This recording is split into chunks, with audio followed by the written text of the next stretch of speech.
నూలులో శతాబ్దాల గౌరవం, పట్టు పరంపరకు ప్రతీక, సంప్రదాయానికి శాశ్వత చిరునామా సఖీ. నమస్తే, వెల్కమ్ టు సుమన్ టీవీ. నేను మీ కృష్ణవేణి.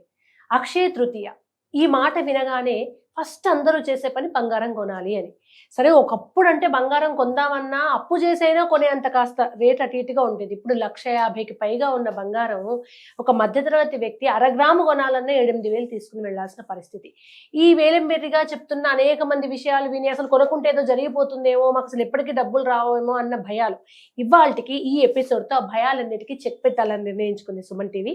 ఈ అంశం గురించి సవివరంగా మనకు తెలియజేయడానికి ఈరోజు మనతో పాటు ఉన్నారు ప్రముఖ జ్యోతిష్యులు, సంకల్ప మందిర్ నిర్వాహకులు బ్రహ్మశ్రీ నందిభట్ల శర్మ గారు. మాట్లాడతారు. గురువుగారు నమస్కారం.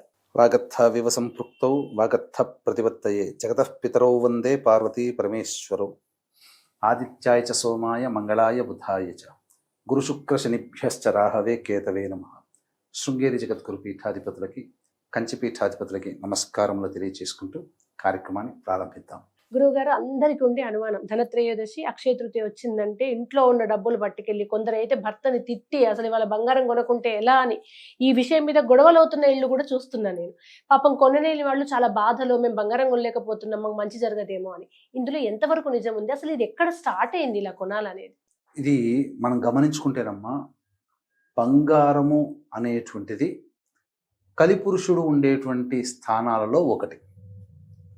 ఈ కలిపురుషుడు ఉండే స్థానాల్లో ఉన్నటువంటి బంగారాన్ని మనము ఎక్కువగా ఇప్పుడు ముబ్బుడుగా కొనుక్కొచ్చుకొని పెట్టుకుంటున్నాం. పైగా గమనించుకున్నట్లయితే ఆ రోజున గనక ధనత్రయోదశి కావచ్చు, లేదా అక్షయ తృతీయ రోజు, అక్షయం కానటువంటిది, ఆ రోజున బంగారం కొనుక్కొచ్చుకుంటే మన జీవితంలో అంటే ఎలాంటి, ఇది వ్యాపార ప్రకటన. వ్యాపారులు కేవలం వాళ్ళ యొక్క ఉన్నటువంటి సొమ్ముని అమ్ముకోవడం కోసం ఇది పెట్టి ఈ రోజున కొనుక్కోండి అని చెప్పి ప్రకటనల ద్వారా జనాలకి లేని కోరికను కలిగింపచేసి, ఇది కొనుక్కోమని పెట్టుకోమని ఏ గురువులు చెప్పలేదు, ఏ జ్యోతిష్యులు చెప్పలేదు, ఏ పండితులు కూడా చెప్పలేదు. ఎందుకు ఎవరు చెప్పలేదంటే అసలు ఏ పురాణాల్లో కూడా బంగారం కొనుక్కోమని చెప్పలేదు.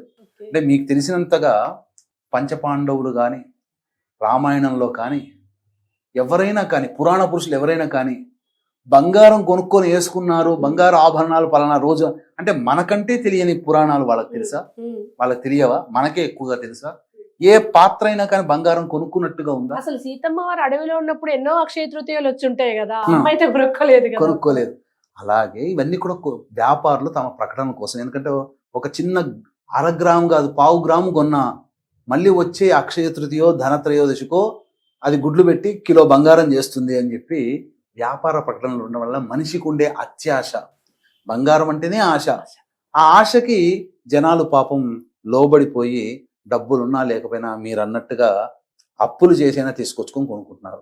ఇది మరీ దారుణం అమ్మ. అసలు బంగారం కొనమని ఎక్కడా శాస్త్రంలో చెప్పబడలేదు. కానీ ఈ బంగార ప్రభావం వల్లనే విపరీతమైనటువంటి ఇబ్బందులు మానవులకి కలుగుతున్నాయి.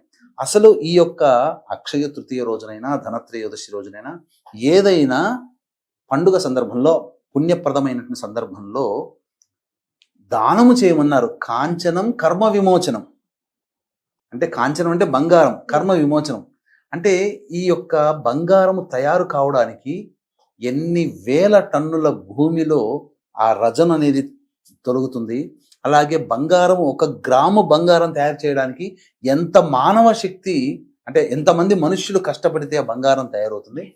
అందుకనే బంగారం అనేది నో డౌట్ ఒక అమూల్యమైన ఆభరణం, కానీ మానవుణ్ణి దురాశకి గురి చేస్తుంది. ధర్మబద్ధం కంటే అట్లాంటప్పుడు బంగారం కలిపురుషుడు ఉండేటువంటి ప్రదేశం కదండి, మరి అట్లాంటప్పుడు అందరు కొనుక్కుంటారంటే కలిపురుషుని మెళ్ళేసుకొని తిరుగుతున్నట్టేనా? ఉంగరాలు చేసుకుంటున్నారు ఆడవాళ్ళు, బంగారాలు కిలోలు అని అంటే, సహజంగా చెప్పాలి అంటే ధర్మబద్ధమైనటువంటి సంపాదన ద్వారా బంగారం కొనుక్కుంటే అది లక్ష్మీప్రదం. అధర్మబద్ధముగా సంపాదించి దాన్ని వస్తు రూపంలో మార్చుకొని బంగారంగా దాన్ని తీసుకుంటే అది ఎప్పుడు కూడా అధర్మమై కూర్చుంటుంది. తద్వారా మనకు భయాందోళనలు ఉంటాయి. మీకు ముఖ్యంగా ఇప్పుడు ఈ కాలంలో ఎవరైనా ఆడవాళ్ళు నడి రోడ్డు మీద జనసంచారం లేకుండా ఒక్క తాడైనా వేసుకొని బయటికి వెళ్ళగలిగే శక్తి ఉందమ్మా. దానివల్ల ప్రాణాలే పోతున్నాయి. అంటే 1 గ్రాము బంగారం కోసం కూడా ప్రాణాలు తెగించేసేటువంటి, అంటే ఎన్ని మనం హత్యలు చూడట్లేదు. అంటే ఇదంతా ఎక్కడి నుంచి వచ్చింది అని అంటే దీనికి ఒక గాథ ఉందమ్మా. బంగారము కలిపురుషుడు బంగారంలోకి ప్రవేశించాడు అని చెప్పడానికి ఒక గాథ జరిగినటువంటిది. ద్వాపర యుగంలో భీముడు జరాసంధుడిని సంహరించిన తర్వాత ఆ రాజ్యంలో సంహరించిన ఆ రాజ్యం అంత సొత్తంతా విజయులకే కదా. అలా భీముడు వస్తూ వస్తూ జరాసంధుని ధనాగారంలో ఉన్నటువంటి ఒక అద్భుతమైన మణిమాణిక్యాల వజ్రాలతో కూడుకున్న ఒక గొప్పదైనటువంటి కిరీటాన్ని చూశాడు. నచ్చి తెచ్చుకున్నాడు. ధర్మరాజుకు చూపిస్తే అప్పుడు ధర్మరాజు అన్నాడు, ఇది అధర్మంగా నువ్వు తెచ్చావు, ఇది ధర్మబద్ధమైనది కాదు, దీన్ని ఉపయోగించుకో అని చెప్పి ఎక్కడో మూలన ఒక గృహంలో పడేసేశాడు. తర్వాత అతను ఎప్పుడు పట్టించుకోలేదు. భీముడు కూడా దాన్ని వాడలేదు, ధర్మరాజు వాడలేదు. పరీక్షిత్తు కూడా చూశాడు, కానీ పరీక్షిత్తు కూడాను ఎప్పుడు వాడలేదు. అయితే ఈ పరీక్షిత్తు అనేటువంటి వాడు గొప్ప మహారాజు. పరీక్షిత్తు గురించి మనకు చాలా మటుకు తెలిసింది ఇంతే, కానీ తెలియాల్సింది చాలా గొప్పది. అంటే చాలా గొప్ప రాజుగా కీర్తికరించాడు. ప్రజల్ని కన్నబిడ్డల్లా ధర్మంగా పాలించాడు. అందుకని ఆ పరీక్షిత్తు పరిపాలిస్తున్న సమయంలో ద్వాపర యుగాంతం అవుతుంది, కలిపురుషుడు రావాలి. కలిపురుషుడు రావడానికి ప్రవేశం జరగట్లేదు. ప్రవేశం రాకపోయేసరికి ఇక ఇట్లయితే కాదని చెప్పి కలిపురుషుని దగ్గర పోయి కాళ్ళ వేళపడి, అయ్యా నేను కలిపురుషుణ్ణి, ద్వాపర యుగం అయిపోతుంది, నేను రావాలి, నాకు అవకాశం ఇవ్వండి, మీరున్నంత వరకు నేను ప్రవేశం చేయలేకపోతున్నాను, కాబట్టి యుగధర్మం ప్రకారం నేను రావాల్సిందే అని అంటాడు. అంటే అప్పుడు ఏం చెప్పాడంటే, సరే నీవు ఎక్కడెక్కడ ఉండాలి, జూదం జరిగే చోట, మద్యపానం సేవించే చోట, అహింస ఉండే చోట, అత్యాశ ఉండే చోట, అధర్మం ఉండే చోట, ఈ 5 చోట్లలో నీకు ఆ స్థానం ఇస్తున్నాను. ఇక నా రాజ్యంలో కాదు, అంటే నా రాజ్యం అంటే ఈ భూమి అంతా ఆయనదే ఒకప్పుడు, ఈ భూమి మీద నువ్వు ఎక్కడ ఉంటాయో అక్కడికి వెళ్ళు అని అంటాడు. అన్న తర్వాత కలిపురుషుడు ప్రవేశం జరిగింది. ఇలా జరిగినటువంటి సందర్భంలో చాలా చోట్ల కలిపురుషుడు ప్రవేశం చేశాడు. ఒకానొక సందర్భంలో వేటకు వెళుతూ అక్కడ గృహంలో దాచబడ్డటువంటి కిరీటం ఉంది కదా, ఆ కిరీటాన్ని చూసి ఆనందపడి ముచ్చటగా వేసుకొని వేటకు బయలుదేరాడు. అప్పుడు వేసిన తర్వాత అతనిలో అత్యాశ, రాజు అనే దర్పము, కోపము, అతనిలో కలిపురుషుడు ప్రవేశం చేసేశాడు. ఎందుకంటే బంగారం అని అంటే అది ఒక ఆస్తి మొదటి నుంచి కూడా.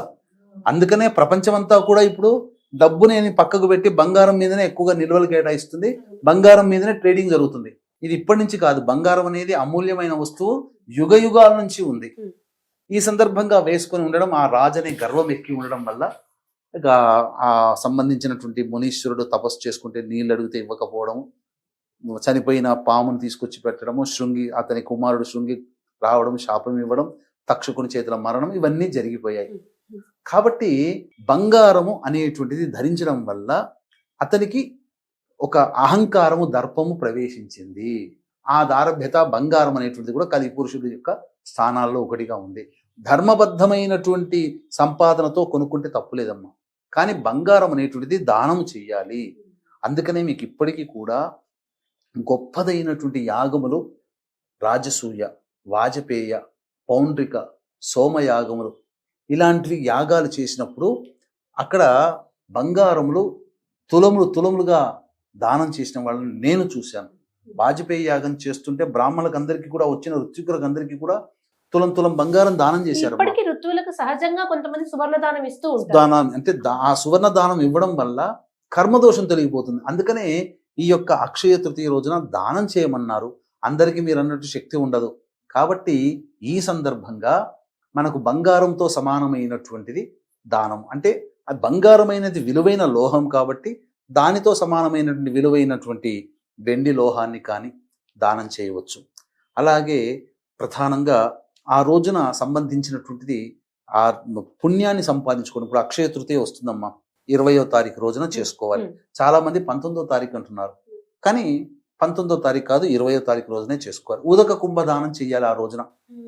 ఈ అక్షయ తృతీయ సందర్భంగా ఉదక కుంభదానం అంటే ఒక మట్టి పాత్రలోనైనా, ఇత్తడి చెంబులోనైనా, లేకపోతే వెండి చెంబులోనైనా, రాగి చెంబులోనైనా, మట్టి చెంబులోనైనా చక్కగా నీరు వేసి పచ్చకర్పూరము, జాజికాయ, జాపత్రి, ఇలాచి, కుంకుమ పువ్వు అవన్నీ వేసి బ్రాహ్మడికైనా దానం చేయవచ్చు, లేదా అవకాశం ఉంటే ఎవరికైనా గొప్ప వాళ్ళకి దానం చేయవచ్చు, కుటుంబ పెద్దకి. ఇంకా చెప్పులు, విసనకర్ర, మిఠాయిలు, లడ్డూలు, అలాగే చక్కటి చల్లగా ఉంచేటువంటిది కాటన్ వస్త్రము, ఇవన్నీ కూడా గంధము ఇవన్నీ కూడా దానం చేయవచ్చు. మజ్జిగన్నాన్ని దానం చేయాలి. పుణ్య కార్యక్రమాలు చేసుకోవాలి. అంతే తప్ప మీకు అందుకని గమనించుకుంటే బంగారం ఎవరి దగ్గర అయితే ఎక్కువగా ఉంటుందో వాళ్ళందరికీ కూడా ప్రశాంతత లేని జీవితాన్ని గడుపుతున్నారు. ఎప్పుడు ఎవరొక్కరు చేసిపోతారో ఆ లోపలతో దాన్ని భద్రపరుచుకోలేక అనేక రోగాలమయమైపోతుంది. ఒక్క బంగారు లేడితోనే కదా రామాయణం అంతా రావణ వధ జరిగింది. ఒక్క బంగారు వర్ణంలో కనబడ్డ లేడిని చూసి ఎక్కడా లేదా బంగారు లేడి నాకు కావాలని అంటే అక్కడి నుంచి మొదలైనటువంటిది రావణ వధ సంహారం అక్కడి నుంచి ప్రారంభమైంది. అప్పటి వరకు రావణుడు అనే చర్చే లేదు సీతారాముల మధ్య.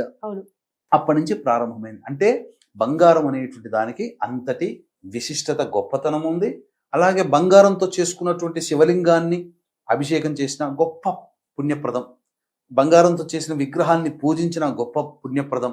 ఎందుకంటే విలువైన లోహము, అమూల్యమైనటువంటి లోహము చేసినటువంటి ప్రతిమలని పూజించడం కూడా. అందుకని ఈ రోజుల్లో చాలా మంది పెద్ద పెద్ద కుటుంబాలలో, ధనవంతుల కుటుంబాలలో షోకేస్లలో కూడా మంచిగా చక్కగా ఫ్రేమ్లు కట్టించుకుని ఆ ఫ్రేమ్లో బంగారంతో చేసినటువంటి దేవతామూర్తుల్ని పెట్టుకొని ప్రతిరోజు ఇంట్లో పూజ చేసుకుంటారు. ఒక గొప్పగా అమూల్యమైన వస్తువుగా ఇంట్లో పెట్టుకుంటారు. ఇలా చేసుకోవచ్చు. అంతే తప్ప ఈ అక్షయ తృతీయ రోజునే బంగారం కొనాలని ఎక్కడా లేదో.